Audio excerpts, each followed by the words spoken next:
Main Mendoza at Alden Richards, dapat ng isa pribado ang kanilang relasyon.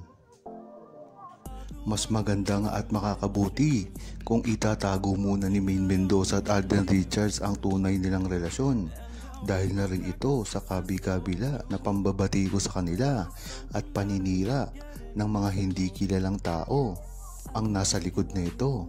Ayon kay Tanya Blues, dapat lang na mag-ingat si Main Mendoza at Alden Richards dahil alam ng buong Aldab Nation ang mga pasakali na ginagawa ng mga bashers nila.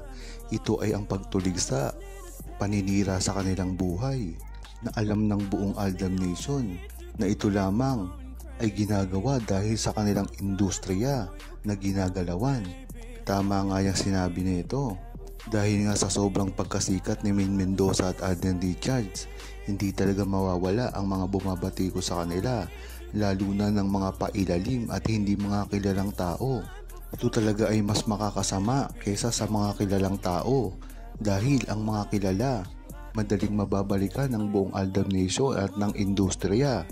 Ngunit ang mga pailalim kung tumira ng mga hindi kilalang tao at nasa likod nito ay mahirap talagang paaminin, lalo na ang mga politiko.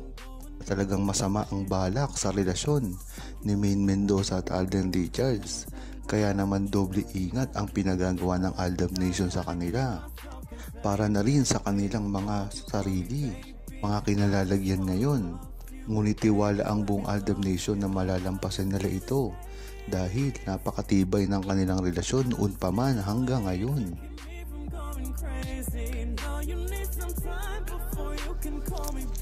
Huwag kalimutang mag-subscribe, comment at i-like ang video na ito.